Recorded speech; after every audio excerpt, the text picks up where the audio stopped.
Hello friends, ഇന്നത്തെ എപ്പിസോഡിൽ ശ്യാമ ആകെ വിഷമിച്ചു നിൽക്കുന്നത് കണ്ട് ഗോപാലകൃഷ്ണൻ പറഞ്ഞു, ശ്യാമേ, നീ ഇനിവിടെ നിൽക്കണ്ട, വന്നേ. ഇനി സത്യാമ്മയുടെ വീട്ടിലാണ് നീ കഴിയേണ്ടത്. ശാലിനിക്ക് പറ്റിയതുപോലെ ഒരു തെറ്റ് നിനക്ക് സംഭവിച്ചിട്ടില്ല.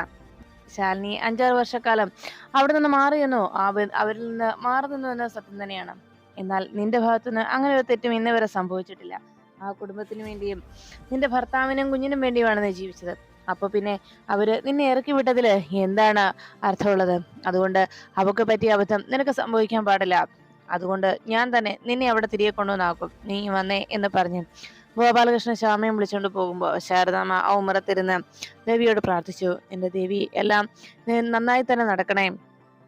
എല്ലാം ആലോചിച്ച് ആകെ ടെൻഷൻ അടിച്ചങ്ങനെ ഇരിക്കുമ്പോഴാണ് രോഹിതും വിഷ്ണുവും എല്ലാ സിറ്റികളിലും കുഞ്ഞിനെ അന്വേഷിച്ച് നടക്കുന്നത്.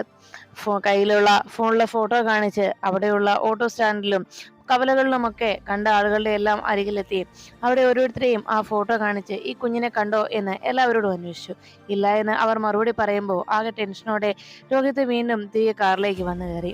രോഹിത് ആശങ്കയോടെ വിഷ്ണുവിനോട് ബ്രോ എന്ന് വിളിച്ചതും വിഷ്ണു പറഞ്ഞു, ഒന്നും സംഭവിച്ചിട്ടില്ലടാ, നമുക്ക് കുഞ്ഞിനെ കണ്ടെത്താം, നീ സമാധാനപ്പെട്. അങ്ങനെ പറഞ്ഞുകൊണ്ട് വിഷ്ണു രോഹിതിനെ സമാധാനപ്പെടുത്തി കൂടെ കൂട്ടി. അപ്പോഴാണ് സത്യയും പപ്പിയും കൂടി റൂമിലിരുന്ന് ഇനി നമ്മളെ ആരെങ്കിലും വിളിച്ചാൽ എന്ത് ചെയ്യുമെന്നും ഇനി ഞാൻ ഇവിടെ ഇരിക്കുന്നത് ആരെങ്കിലും കണ്ടാൽ പ്രശ്നമാവില്ല എന്നൊക്കെ പപ്പി ചോദിക്കുമ്പോൾ ഉടനെ സത്യയെ ഭക്ഷണം കഴിക്കാനായി ശാരദാമ്മ വിളിക്കുന്നത് കേട്ടു. ശാരദാമ്മയുടെ വിളി കേട്ടതും പപ്പിക്ക് ആകെ ടെൻഷനായി. അയ്യോ, ശാരദാമ്മ വിളിക്കുന്നുണ്ടല്ലോ എന്ന് പറഞ്ഞപ്പോൾ സത്യ പറഞ്ഞു, ഭക്ഷണം കഴിക്കാൻ വിളിക്കുന്നതാണ്, ഇനി ചിലപ്പോൾ ഞാൻ ചെല്ലാതാകുമ്പോൾ അന്വേഷിച്ച് ഇങ്ങോട്ട് വരാൻ സാധ്യതയുണ്ട്. നീ എന്തായാലും വേഗം കയറി അവിടെ പോയി മറിഞ്ഞിരുന്നോ എന്ന് പറഞ്ഞു. ശരി എന്ന് പറഞ്ഞ് പപ്പി വേഗം പഴയതുപോലെ ആ കട്ടിലിന്റെ സൈഡിൽ ചെന്ന് ഒളിച്ചിരുന്നു. ഈ സമയത്ത് അവിടേക്ക് സത്യ ഡൈനിങ് ടേബിളിന് അരികിലേക്ക് എത്തി. ശാരദാമ്മ സത്യക്ക് ഭക്ഷണം എടുത്ത് കൊടുക്കാൻ തുടങ്ങിയതും ശാരദാമ്മയോട് വന്ന് ചോദിച്ചു, അല്ല, ഇന്നെന്താ ഇത്? ഞാൻ പറഞ്ഞതല്ലേ എനിക്ക് ഇഡ്ഡലിയും സാമ്പാറും മതിയെന്ന്, എന്നിട്ട് പിന്നെ എന്താ ഇത് ഉണ്ടാക്കിയത് എന്ന് ചോദിച്ചു. അത് കേട്ടതും ശാരദാമ്മ പറഞ്ഞു, അയ്യോ, ശാരദാമ്മ മറന്നുപോയല്ലോ. സാരയില്ല, ഇന്ന് ശാരദാമ്മ മാവെടുത്ത് മാറ്റി വെക്കാം, എന്നിട്ട് നാളെ നമുക്ക് ഇഡ്ഡലിയും സാമ്പാറും കഴിക്കാം. ഇന്നിപ്പോൾ തൽക്കാലം ഇതൊന്ന് കഴിക്കേ, ഒരു ചപ്പാത്തി എൻ്റെ പൊന്നുമോള് കഴിക്കേ എന്ന് പറഞ്ഞതും സത്യ പിന്നെ ശാരദാമ്മയെ നോക്കി ശരി എന്ന് പറഞ്ഞ് പപ്പി സത്യ ഒരു പ്ലേറ്റ് എടുത്ത് ഭക്ഷണം വിളമ്പാൻ തുടങ്ങുന്നത് കണ്ട് ശാരദാമ്മ ചോദിച്ചു, അല്ല, ഇത് ഇങ്ങനെ ഒരു ശീലം എന്ന് മുതലാ തുടങ്ങിയത്? ഞാൻ വിളമ്പി തരുമല്ലോ എന്ന് പറഞ്ഞപ്പോ സത്യ പറഞ്ഞു, അത് വേണ്ട ശാരദാമ്മേ, ഞാൻ വലുതായല്ലോ, എനിക്കിനി അതൊക്കെ ചെയ്യാൻ കഴിയും എന്ന് പറഞ്ഞ് സത്യ എടുക്കാൻ തുടങ്ങിയതും ശാരദാമ്മ പറഞ്ഞു, അത് ശരിയാവില്ല. അല്ല, 2 ചപ്പാത്തി കഴിക്കുമല്ലോ അല്ലേ എന്ന് പറഞ്ഞ് ശാരദാമ്മ 2 എടുത്ത് കൊടുത്തപ്പോ സത്യ ചോദിച്ചു, ഇതെന്താ 2 എന്ന് ചോദിച്ചപ്പോ 2 ഉള്ളോ എന്ന് ചോദിച്ചു. ആഹാ, ചപ്പാത്തി ഇഷ്ടമല്ലെന്ന് പറഞ്ഞ ആളല്ലേ, എന്നിട്ടാണ് ഇപ്പൊ 2 ഉള്ളോ എന്ന് ചോദിച്ചത് എന്ന് പറഞ്ഞതും ഉടനെ ശാരദാമ്മയോട് പറഞ്ഞു, എനിക്ക് 2 കൂടി വേണം, എന്തായാലും വിശപ്പുണ്ടല്ലോ, അതുകൊണ്ട് 2 കൂടി വേണം, ഞാൻ എങ്ങനെയും കഴിക്കാം എന്ന് പറഞ്ഞു. ഓ ശരി, കഴിക്കണേ, കളഞ്ഞാ ഞാൻ വന്ന് നോക്കും എന്ന് പറഞ്ഞതും ഇല്ല, ഞാൻ കഴിച്ചോളാം എന്ന് സത്യ ശാരദാമ്മയോട് പറഞ്ഞു.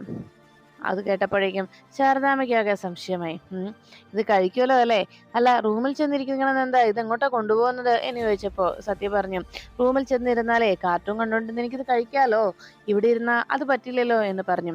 അതുമല്ല, ഇവിടെ ഇരുന്ന് കഴിക്കാൻ ഒരു സുഖമില്ല എന്നൊക്കെ സത്യ ശാരദാമ്മയോട് പറയുന്നു. എല്ലാം കേട്ടതിന് ശേഷം ശാരദാമ്മ പറഞ്ഞു, ശരി ശരി, ഞാൻ എന്തായാലും റൂമിൽ വന്ന് നോക്കും, അപ്പോ ഇതെങ്ങാനും കളഞ്ഞു എന്ന് കണ്ടാലാണ് എന്റെ സ്വഭാവം മാറുന്നതെന്ന് പറഞ്ഞതും ഇല്ല, ഞാനത് കളയില്ല എന്ന് പറഞ്ഞ് ശാരദാമ്മയോട് സംസാരിച്ചതിന് ശേഷം സത്യ അതുമായി നേരെ റൂമിലേക്ക് എത്തി. സത്യ റൂമിലേക്ക് അത് വരുന്നുണ്ടോ എന്ന് ശ്രദ്ധയോടെ നോക്കിയിരുന്ന പപ്പി സത്യ ഭക്ഷണവുമായി വരുന്നത് കണ്ട് വേഗം റൂമിൽ നിന്ന് ഇറങ്ങി. സത്യയെ എന്ന് വിളിച്ച് പപ്പി അരികിലേക്ക് എത്തി. അപ്പോഴേക്കും സത്യ പറഞ്ഞു, ഞാനേ ഭക്ഷണം കൊണ്ടുവരാൻ കുറച്ച് പ്രയാസപ്പെടേണ്ടി വന്നു എന്ന് പറഞ്ഞപ്പോ സത്യ ചോദിച്ചു. സത്യയോട് പപ്പി അന്വേഷിച്ചു, എന്താ പറ്റിയേ, ആരെങ്കിലും കണ്ടോ? അതെ, ഒരു ജില്ലാ കളക്ടറെ പറ്റിക്കുന്നുള്ള കാര്യം മറക്കണ്ട എന്ന് പറഞ്ഞപ്പോ സത്യ പറഞ്ഞു, ആര് പറ്റിച്ചു? ജില്ലാ കളക്ടറെ ഒന്നുമല്ല, ഇത് പറ്റിക്കാൻ പറ്റിയ ആള് തന്നെയാ, പാവാ, ശാരദാമ്മയാ, ഞാൻ എന്ത് പറഞ്ഞാലും ശാരദാമ്മ അത് വിശ്വസിക്കും എന്ന് പറഞ്ഞു. അത് കേട്ടപ്പോഴും പപ്പി പറഞ്ഞു, ഇതില് നേരെ ഓപ്പോസിറ്റ് അവിടെ സത്യാമ്മയ്ക്കോട് ഒരു കാര്യവും പറയാൻ പറ്റില്ല. സത്യാമ്മയ്ക്ക് എല്ലാവരോടും ദേഷ്യം മാത്രമേ ഉള്ളൂ, എല്ലാവരോടും ദേഷ്യത്തോടെ സംസാരിക്കാറുള്ളൂ. ചിരിച്ച ഒരു മുഖം സത്യാമ്മയുടെ കാണാറേ ഇല്ല എന്ന് പപ്പി പറഞ്ഞു. എന്നോടും ദേഷ്യ സത്യാമ്മയ്ക്ക് എന്ന് പപ്പി സത്യയോട് പറഞ്ഞതും ഉടനെ സത്യ ചോദിച്ചു, അല്ല ഇപ്പോ പപ്പി അവിടുന്ന് പോകുന്നതിന് ആർക്കെങ്കിലും വിഷമം കാണുവോ? ആരാ ശരിക്കും പപ്പി അവിടുന്ന് പോരാൻ കാരണക്കാരിയായത്? ആ കാർത്തികാന്റി തന്നെ, അവര് തന്നെ മതിയല്ലോ എനിക്ക് അവിടെ പ്രശ്നങ്ങളൊക്കെ ഉണ്ടാക്കാനായിട്ട്. അവരോരോരോ കുഴപ്പങ്ങൾ ഉണ്ടാക്കിക്കൊണ്ടിരിക്കും, അതാ എന്ന് പറഞ്ഞതും പപ്പിയും സത്യയും കൂടി അവിടെ ഇരുന്ന് ഭക്ഷണം കഴിച്ചു. അപ്പോഴേക്കും സത്യഭാമയുടെ വീട്ടിൽ കുഞ്ഞിനെ കാണാത്തതിന്റെ ടെൻഷനെ എല്ലാവരും എവിടെയെങ്കിലും എന്തെങ്കിലും വിവരം കിട്ടിയോ എന്ന ആലോചനയിൽ വാതുക്കൽ തന്നെ എല്ലാവരും ഒത്തുചേർന്നു. സത്യാമ്മ ആരെയോ ഫോണിൽ വിളിച്ച് കാര്യങ്ങൾ അന്വേഷിക്കുമ്പോൾ ഉടനെ പിള്ളയോട് അവിടെ നിന്ന് രാഘവൻ നായർ ചോദിച്ചു, എന്താടോ താൻ ഇങ്ങനെ നോക്കൂത്തി പോലെ ഇവിടെ നിൽക്കുന്നത്? എന്ന് അന്വേഷിച്ചിട്ട് വാടോ. എനിക്കാകുമായിരുന്നെങ്കിൽ ഞാൻ ആരാ കാല് പിടിക്കില്ലായിരുന്നു, ഞാൻ തന്നെ പോയി അന്വേഷിച്ചേനെ എന്ന് പറഞ്ഞു. അത് കേട്ടപ്പോഴേക്കും പിള്ളേച്ചൻ പറഞ്ഞു, വിഷ്ണുവും രോഹിത് കുഞ്ഞും പോയിട്ടുണ്ടല്ലോ, വരട്ടെ, എന്തേലും വിവരം കിട്ടാതിരിക്കില്ലല്ലോ എന്ന് പറയുമ്പോൾ സത്യഭാമ വീണ്ടും നിരന്തരമായി ആരോ ഫോണിൽ വിളിച്ചുകൊണ്ടിരുന്നു. ഈ സമയത്ത് കാർത്തിക മുകളിൽ നിന്ന് മട്ടുപ്പാവിൽ നിന്ന് ഈ കാഴ്ചയെ കാണുകയും, അല്ല ഇത്രയും നേരം ആ പെങ്കൊച്ചിനെ കുറിച്ചൊരു വിവരവും കിട്ടിയില്ലല്ലോ, എന്തായിരിക്കും, നമ്മൾ എങ്ങോട്ട് പോയി, ഇനി വല്ലോ ഭിക്ഷാടകരുടെയും കൈ പെട്ടിട്ടുണ്ടാവുമോ എന്നൊക്കെ കാർത്തിക സംശയത്തോടെ ആലോചിക്കുമ്പോൾ വിഷ്ണുവും രോഹിത്തും കൂടി മടങ്ങി അവിടേക്ക് എത്തി.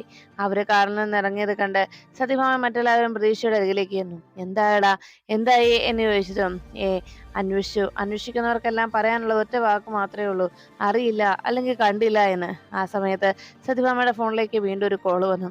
ഉടനെ രോഹിത് ആകെ ടെൻഷനോടെ അങ്ങ് നിൽക്കുമ്പോൾ രാഘവൻ ചോദിച്ചു, എടാ മോനെ, ഒരു വിവരവും കിട്ടിയില്ലേടാ? അപ്പോഴേക്കും പിള്ളാച്ചൻ പറഞ്ഞു, രാഘവൻ സാറേ, നമ്മുടെ പപ്പിമോൾക്ക് എന്തെങ്കിലും ആപത്ത് എന്ന് ചോദിച്ചപ്പോഴേക്കും രാഘവൻ പറഞ്ഞു, എടോ നാക്കെടുത്ത് വളച്ച് അങ്ങനെയൊന്നും പറയാതെടോ, അങ്ങനെയൊന്നും സംഭവിക്കില്ല, എന്റെ കുഞ്ഞിനൊന്നും പറ്റിയിട്ടില്ല.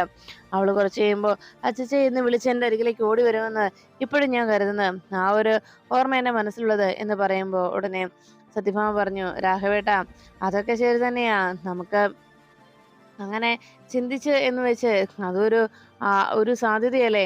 ഇനി എന്തെങ്കിലും പ്രശ്നം ഉണ്ടായ ഹോസ്പിറ്റലുകാര് അവിടെ കുഞ്ഞിന്റെ ആളെ അന്വേഷിച്ച് നടക്കുകയാണെങ്കിലോ എന്ന് ചോദിച്ച് സത്യഭാമ പറഞ്ഞു, എന്തായാലും ഹോസ്പിറ്റലൊക്കെ ഒന്ന് വിളിച്ചു ചോദിക്കട്ടെ എന്ന് സത്യഭാമ അറിയിച്ചു.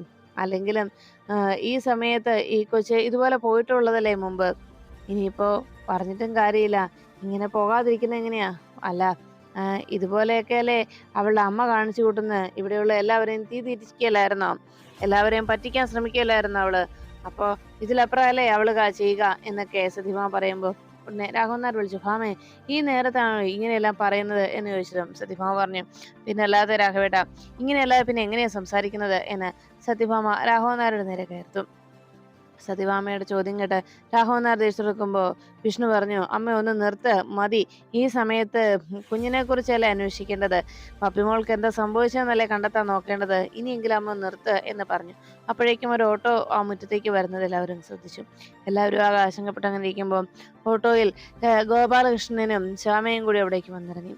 ഗോപാലകൃഷ്ണന്റെ കൂടെ ശ്യാമയെ കണ്ടതോടെ എല്ലാവരും ആകെ ഞെട്ടലോടെ നോക്കി. ഉടനെ ഗോപാലകൃഷ്ണൻ ശ്യാമയുമായിട്ട് നേരെ സത്യഭാമയുടെ മുന്നിലേക്ക് എത്തി. സത്യാമ്മേ എന്ന് വിളിച്ചതും സത്യഭാമ ചോദിച്ചു, നിക്കവിടെ, എങ്ങോട്ടാ രണ്ടുപേരും കൂടെ? അത് കേട്ട ഉടനെ തന്നെ ഗോപാലകൃഷ്ണൻ പറഞ്ഞു, സത്യാമ്മേ, എന്റെ മോൾക്ക് ഒരബദ്ധം പറ്റി, അത് ശരി തന്നെയാണ്, പക്ഷേ ശ്യാമ ഇപ്പോഴത്തെ അവസ്ഥയിൽ ഇവിടെ നിൽക്കുകയല്ലാതെ പിന്നെന്താ ചെയ്യുക, അതുകൊണ്ട് അവൾക്ക് ഒരു തെറ്റ് സംഭവിച്ചുകൊണ്ട് സത്യാമ്മ അവളോട് ക്ഷമിക്കുക എന്ന് പറഞ്ഞു. ഉടനെ സത്യഭാമ പറഞ്ഞു, ക്ഷമിക്കാനോ? നിങ്ങളുടെ മക്കൾ രണ്ടുപേരും ചെയ്തു വയ്ക്കുന്നത് എന്തൊക്കെയാണെന്ന് നിങ്ങൾക്കറിയില്ലേ, നിങ്ങളുടെ മക്കളുടെ പ്രവൃത്തി ദോഷം കൊണ്ടാണ് ഇങ്ങനെയെല്ലാം സംഭവിക്കുന്നത് എന്ന് പറഞ്ഞതും ഉടനെ രോഹിത് ശ്യാമയുടെ അരികിലേക്ക് എന്നിട്ട് പറഞ്ഞു, ശ്യാമേ, നിന്റെ അരികിൽ നിന്ന് ഇങ്ങനെ ഒരു പ്രവൃത്തി ഞാൻ ഒരിക്കലും പ്രതീക്ഷിച്ചില്ല എന്ന് പറഞ്ഞതും രോഹിത്തെ എന്ന് വിളിച്ച് ശ്യാമ സങ്കടപ്പെടുമ്പോൾ ഉടനെ സത്യഭാമ പറഞ്ഞു, ചെന്ന് അഭിനയിക്കേ, നിന്റെ കുഞ്ഞിനെ കാണാതായ ഈ സമയത്ത് സ്വന്തം കുഞ്ഞിനെ പോലും നോക്കാതെയല്ലേ അവൾ കുഞ്ഞേച്ചിക്ക് വേണ്ടി ഇങ്ങനെയെല്ലാം കാണിച്ചത്. അപ്പോഴേക്കും വിഷ്ണു പറഞ്ഞു, എന്റെ അമ്മയൊന്ന് നിർത്തുന്നുണ്ടോ? ഇപ്പോ പപ്പിമോളെ കാണുന്നില്ല, നമ്മളെല്ലാവരും ചേർന്ന് കുഞ്ഞിനെ കണ്ടെത്താൻ ശ്രമിക്കുകയാണ് വേണ്ടത്, അതാ ഇപ്പോഴത്തെ ആവശ്യം എന്ന് പറഞ്ഞത്. ഉടനെ ശ്യാമയെ നോക്കിയിട്ട് പറഞ്ഞു, ഒന്നും അറിയാത്ത പോലെ നീ ആ കട്ടിലേ പോയി കിടക്കുകയെ അങ്ങോട്ട് ചെന്ന്, കുഞ്ഞിനെ കാണുന്നതോ കാണാതെ പോയതൊന്നും നിനക്കൊരു പ്രശ്നമല്ലല്ലോ എന്ന് പറഞ്ഞ്, അവൾക്ക് കുഞ്ഞേച്ചിയല്ല വലുത്, നിന്റെ കുഞ്ഞേച്ചി ചെന്ന് കെട്ടിപ്പിടിച്ച് കിടക്ക് എന്ന് പറഞ്ഞ് സത്യഭാമ വീണ്ടും ശ്യാമയുടെ നേരെ തിരിഞ്ഞു. ഇറങ്ങി പോടി ഇവിടുന്ന് എന്ന് പറഞ്ഞ്, ഇനിയും നിന്നെ ഈ വീട്ടിലേക്ക് ഞങ്ങൾക്ക് വേണ്ട എന്ന് പറഞ്ഞ് സത്യഭാമ ദേഷ്യത്തോടെ ശ്യാമയുടെ നേരെ തിരിഞ്ഞു. ഈ സമയത്ത് ശ്യാമ കണ്ണീരോടെ സത്യഭാമയുടെ കാല് പിടിച്ചു. സത്യാമ്മേ, എന്നോട് ക്ഷമിക്കൂ സത്യാമ്മ എന്ന് പറഞ്ഞ് ശ്യാമ സത്യഭാമയുടെ കാല് പിടിച്ച് കരഞ്ഞു. അത് കണ്ടതും സത്യഭാമ ശ്യാമയെ തള്ളിയിട്ടു. മാറി നിൽക്കടി അങ്ങോട്ടെന്ന് പറഞ്ഞ് ശ്യാമയെ ആ മണ്ണിലേക്ക് തള്ളിയിരുന്നു. ഉടനെ ശ്യാമയെ ഓടിച്ചെന്ന് രാഘവൻ നായർ പിടിച്ചെഴുന്നേൽപ്പിച്ചു. സത്യഭാമ ആ കലിയോടെ നിൽക്കുമ്പോൾ ആ കാഴ്ച കണ്ട് പൊന്നിക്കും പിള്ളേച്ചനും രാഘവൻ നായർക്കും ഒക്കെ വല്ലാത്ത വിഷമം തോന്നുമ്പോൾ ഉടനെ രാഘവൻ നായർ പറഞ്ഞു, ഗോപാലകൃഷ്ണൻ പറഞ്ഞു, സത്യാമ്മേ, അവൾ ചെയ്തത് തെറ്റാണ്. പക്ഷേ ഇപ്പോ പപ്പിമോൾ ഇവിടെ ഇല്ലാത്ത ഈ സമയത്തിൽ നിങ്ങളെക്കാൾ ഏറെ വിഷമം ഇവൾക്കല്ലേ ഉണ്ടാവുകയുള്ളൂ. എന്താണെങ്കിലും മറ്റാരേക്കാളും വേദന ഉണ്ടാവുക പെറ്റമ്മയ്ക്കല്ലേ എന്ന് ചോദിച്ച് രാഘവൻ നായർ സത്യഭാമയോട് ശ്യാമയുടെ സങ്കടത്തെക്കുറിച്ച് ഗോപാലകൃഷ്ണൻ അറിയിച്ചു. ഗോപാലകൃഷ്ണന്റെ വാക്കുകൾ കേട്ടതും ഒന്നും മിണ്ടാനാകാതെ സത്യഭാമ ഗോപാലകൃഷ്ണനോട് പറഞ്ഞു, നിങ്ങളുടെ മകള് എന്ന് പറഞ്ഞതും ഉടനെ രാഘവൻ നായർ പറഞ്ഞു, ഭാമേ നിർത്ത, എന്തായാലും ശ്യാമ ഈ വീട്ടിൽ തന്നെയാണ് കഴിയേണ്ടത്. അവള് ഈ വീട്ടിൽ തന്നെയാണ് കഴിയുന്നത്. പപ്പിമോള് തിരികെ വന്നാലും അവൾ ആദ്യം അന്വേഷിക്കാൻ പോകുന്നത് അവളുടെ അമ്മയെ തന്നെയാണ്. അമ്മ എവിടെയെന്നാണ് ചോദിക്കുന്നത് എന്ന് പറഞ്ഞതും ഉടനെ സത്യഭാമ പറഞ്ഞു, രാഘവേട്ട അവള് എന്ന് പറഞ്ഞതും ഭാമേ, ഇക്കാര്യത്തിലെങ്കിലും നീ എന്നെ അനുസരിച്ചിരിക്കണം, എന്റെ വാക്കിന് വില നൽകിയിരിക്കണം എന്ന് പറഞ്ഞ് രാഘവൻ നായർ ശ്യാമയെ നോക്കിയിട്ട് പറഞ്ഞു, ശ്യാമേ, നീ അകത്തേക്ക് കയറിപ്പോ, ശ്യാമേ, വേഗം അകത്തേക്ക് കയറിപ്പോ എന്ന് പറഞ്ഞതും ശ്യാമ ആകെ വേദനയോടെ വിടുന്നു. സത്യഭാമ കലിയോടെ നോക്കുന്നത് കണ്ട് ഉടനെ വിഷ്ണു വിളിച്ചു, ഭാമേ, ശ്യാമേ, അച്ഛൻ പറഞ്ഞ കേട്ടില്ലേ, അകത്തേക്ക് കയറി പോകാൻ എന്ന് പറഞ്ഞതും രോഹിത്തിനെയും ആകെ സങ്കടത്തോടെ ശ്യാമ നോക്കി. രോഹിത്ത് ഒരു വാക്ക് പറയാതെ നിൽക്കുന്ന കണ്ടതോടെ ആകെ വിഷമിച്ചങ്ങ് നിൽക്കുമ്പോൾ ഉടനെ രാഘവൻ നായർ പറഞ്ഞു, ഇരി, അവരൊന്നും പറയത്തില്ല, നീ കയറിപ്പോ എന്ന് പറഞ്ഞ് ശ്യാമയോട് കയറി പോകാൻ പറഞ്ഞതും പിള്ളേച്ചൻ പറഞ്ഞു, അങ്ങനെ പറയുന്നത് കേട്ട് ഗോപാലകൃഷ്ണൻ ശ്യാമയെ നോക്കിയിട്ട് പറഞ്ഞു, മോളെ നീ കയറി ചെല്ലേ. അത് കേട്ട ഉടനെ തന്നെ ശ്യാമ അകത്തേക്ക് കയറി പോകുന്നു. സത്യഭാമ അതൊട്ടും ഇഷ്ടപ്പെടാതെ അങ്ങനെ നിൽക്കുമ്പോൾ ഗോപാലകൃഷ്ണൻ എല്ലാവരും നോക്കിയിട്ട് പറഞ്ഞു, സത്യാമ്മേ, ഞാൻ ഇറങ്ങുവാ. കുഞ്ഞിന്റെ കാര്യം ഞാനും അറിഞ്ഞു, ഞാനും അന്വേഷിക്കുന്നുണ്ട് എന്റേതായ രീതിയിൽ. എനിക്കറിയാവുന്ന പരിചയക്കാരോടെല്ലാം ഞാൻ അന്വേഷിച്ചു. ഉടനെ തന്നെ മോളെ കണ്ടെത്താൻ കഴിയുമെന്നാണ് എന്റെ വിശ്വാസം. മോളെ കണ്ടെത്തി കഴിഞ്ഞാൽ ഞാൻ വിളിക്കാം എന്ന് പറഞ്ഞ് ഗോപാലകൃഷ്ണൻ പോകാനായി യാത്ര പറഞ്ഞിറങ്ങുമ്പോൾ അവിടെ നിൽക്കുന്ന വിഷ്ണുവിനെ ഗോപാലകൃഷ്ണൻ കാണുന്നു. വിഷ്ണുവിനെ ഒന്ന് നോക്കിയിട്ട് ഒന്നും മിണ്ടാതെ ഗോപാലകൃഷ്ണൻ നേരെ ഓട്ടോയിൽ കയറി അവിടെ നിന്ന് മടങ്ങി. ഈ സമയത്ത് സത്യഭാമ കലിയോടെ ഇവിടെ ഞാൻ എന്ന് പറഞ്ഞ് ദേഷ്യപ്പെട്ടുകൊണ്ട് സത്യഭാമ അകത്തേക്ക് കയറി പോകുമ്പോൾ രാഘവൻ നായരാകെ ടെൻഷനിലായി. നല്ലടാ, ഇനിയിപ്പോ എന്തെങ്കിലും പ്രശ്നം ഉണ്ടാക്കുമോ അകത്തുനിന്ന് എന്ന് പറഞ്ഞതും വിഷ്ണു പറഞ്ഞു, ഇല്ലച്ചാ, ഇപ്പൊ അമ്മയൊന്ന് അടങ്ങിയിട്ടുണ്ട്. ഇനി അഥവാ വല്ല കലിയോ ദേഷ്യമോ മനസ്സിലുണ്ടെങ്കിൽ അതെന്തെങ്കിലുമൊക്കെ പറഞ്ഞങ്ങ് തീർക്കട്ടെ, സമാധാനമാവട്ടെ എന്ന് പറഞ്ഞ് വിഷ്ണു അങ്ങ് നിൽക്കുമ്പോൾ വിഷ്ണുവിന്റെ ഫോണിലേക്ക് ഒരു കോള് വന്നു. വിഷ്ണു കോളെടുത്ത് ആ സമയത്ത് രാഘവൻ നായർ അകത്തേക്ക് പോകാനായി തിരിഞ്ഞത് പെട്ടെന്ന് കാല് വഴുതി രാഘവൻ നായർ വീഴാൻ ഒരുങ്ങുന്ന കണ്ട് പിള്ളേച്ചൻ രാഘവൻ നായരെ കടന്നു പിടിച്ചു. ഉടനെ പിള്ളയോട് ദേഷ്യപ്പെട്ടു, എടോ പിള്ളേ, താൻ എന്നെ ഇങ്ങനെ താങ്ങി നിൽക്കാതെ വേഗം കുഞ്ഞിനെ പോയി അന്വേഷിക്കാൻ പോടോ എന്ന് പറഞ്ഞ് രാഘവൻ നായർ പിള്ളയോട് ദേഷ്യപ്പെട്ടു. ഈ സമയത്ത് അകത്തേക്ക് വന്ന സത്യഭാമ അന്ന് സത്യയുടെയും പപ്പിമോളുടെയും പിറന്നാൾ ഫംഗ്ഷൻ ഒന്നിച്ച് ആഘോഷിച്ച വിവരങ്ങളെല്ലാം ആലോചിച്ചതും പിന്നെ പപ്പിമോളോട് പലപ്പോഴും എത്താൻ ദേഷ്യപ്പെട്ടതും ഒക്കെ ഓർത്ത് വിഷമത്തോടെ സത്യമ്മ ഇരിക്കുമ്പോഴാണ് ആ കാഴ്ച അപ്പുറത്തായിരുന്ന കാർത്തിക കണ്ടത്. അല്ല, ഇതെന്താ ഇങ്ങനെ ഇരിക്കുന്നത്? ശ്യാമ തിരിച്ചിവിടേക്ക് വന്ന് തിരികെ ഈ വീട്ടിൽ കയറി കൂടിയതോടെ ഈ കാർത്തികയ്ക്ക് പറ്റിയൊരു തോൽവിയായി പോയത്. എന്തായാലും അങ്ങനെ തോറ്റു പിന്മാറാൻ ഈ കാർത്തികയില്ല. എന്തായാലും അവൾക്കൊരു തിരിച്ചടി കൊടുത്തേ പറ്റൂ. അതിനൊരു വഴി എന്താണെന്ന് ഞാനൊന്ന് ആലോചിക്കട്ടെ. എന്തായാലും ഇവരെ തന്നെയാണ് തുറുപ്പുചീട്ടായി ഞാൻ കരുതിയിരിക്കുന്നത്. ഇവരെ തന്നെ ഇളക്കി വിടാം, അല്ലാതെ വേറെ രക്ഷയൊന്നുമില്ല. അപ്പോ അഭിനയം തുടങ്ങുക, അത് തന്നെ. റെഡി, 1 2 3 എന്ന് മനസ്സിൽ പറഞ്ഞുകൊണ്ട് കാർത്തിക വേഗം സത്യമ്മയുടെ മുന്നിലേക്ക് എത്തി പൊട്ടിക്കരയുന്നു. ഇത് കണ്ടതോടെ പൊട്ടിക്കരഞ്ഞുകൊണ്ടുള്ള കാർത്തികയുടെ വരവ് കണ്ട് സത്യഭാമ വേഗം ചാടി എഴുന്നേറ്റു. എന്താ മോളെ, എന്താ നീ ഇങ്ങനെ കരയുന്നത് എന്ന് ചോദിച്ചതും സത്യാമ്മേ എന്ന് പറഞ്ഞ് സത്യഭാമയെ ചെന്ന് കെട്ടിപ്പിടിച്ച് കരഞ്ഞു. സത്യാമ്മേ, ഓരോരുത്തരും ഓരോ കാര്യങ്ങൾ കാണിച്ചു കൂട്ടുകയല്ലേ, എല്ലാവരും മറ്റുള്ളവരെ പറ്റിച്ചുകൊണ്ടിരിക്കുക, എല്ലാവർക്കും വലിയ ബുദ്ധിയൊന്നും ഇല്ലല്ലോ എന്ന് ചോദിച്ചപ്പോ സത്യഭാമ ചോദിച്ചു, എന്താ, ആര് പറ്റിച്ചു എന്ന് നീ പറയുന്നത് എന്ന് ചോദിച്ചു. അപ്പോഴേക്കും ഉടനെ കാർത്തിക പറഞ്ഞു, അല്ല, എല്ലാവരും വലിയ ബുദ്ധിശാലികളൊന്നും ഇല്ലല്ലോ, IAS-ഉം IPS-ഉം ഒന്നും എല്ലാവർക്കും ഇല്ലല്ലോ. അതുകൊണ്ട് തന്നെ IAS കാര്യമാര് നമ്മളെ എല്ലാവരെയും പറ്റിച്ചു എന്ന അഹങ്കാരത്തിൽ നടക്കുകയാണ് എന്ന് പറഞ്ഞപ്പോ സത്യഭാമ ചോദിച്ചു, നീ ഇത് ആരുടെ കാര്യമാണ് പറയുന്നത്? അപ്പോഴേക്കും ഉടനെ കാർത്തിക IAS എന്ന് പറഞ്ഞപ്പോ ശാലിനിയുടെ കാര്യമാണോ എന്ന് ചോദിച്ചത്.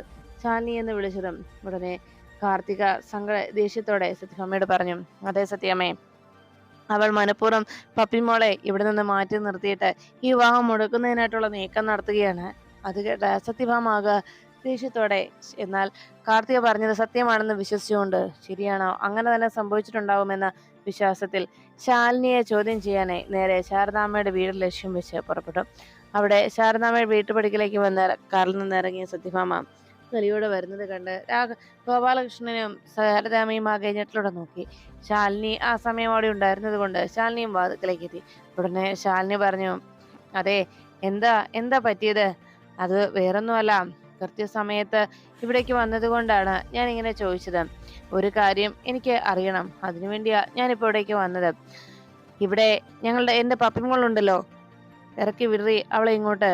എനിക്കറിയാം നീ മനഃപൂർവ്വം അവളെ ഇവിടെ ഒളിപ്പിച്ചു വെച്ചിരിക്കുന്നതാ. എന്റെ പപ്പിമോളെ ഇങ്ങോട്ട് ഇറക്കി വിടുന്നുണ്ടോ എന്ന് ചോദിച്ച് സത്യഭാമ ശാരദാമ്മയോടും ശാലിനിയോടും ദേഷ്യപ്പെട്ടു. ഇത് കേട്ടതും ശാലിനി അതിശയത്തോട് ചോദിച്ചു, പപ്പിമോളെ ഞാൻ ഒളിപ്പിച്ചു വെച്ചെന്നോ? അത് ഇവിടെയോ? എന്തൊക്കെയാ പറയുന്നത്? അത് പുറത്തു നിന്ന് കേട്ട സത്യയും പപ്പിയും കൂടി വേഗം തന്നെ റൂമിൽ നിന്നിറങ്ങി ഓടി രക്ഷപ്പെടാനായി ശ്രമിച്ചു. ഈ കാഴ്ച കണ്ട ശാന്തേശി ആ പപ്പിയും സത്യം ഇവിടെ ഉണ്ട് എന്ന് ഉറക്കെ വിളിച്ചു പറയുന്നു. അത് കേട്ടതോടെ സത്യഭാമ ശാലിനി വെറും കള്ളിയാണെന്നും ശാലിനി തന്നെ മനഃപൂർവ്വം കുഞ്ഞിനെ അവിടെ ഒളിപ്പിച്ച് എല്ലാവരെയും തെറ്റിദ്ധരിപ്പിക്കുകയായിരുന്നു എന്നും എല്ലാവരെയും ടെൻഷൻ അടിപ്പിക്കുകയായിരുന്നു എന്നും പറഞ്ഞുകൊണ്ട് ശാലിനിക്ക് മേൽ വീണ്ടും കുറ്റാരോപണങ്ങളുമായി സത്യഭാമ തിരിയുന്നു.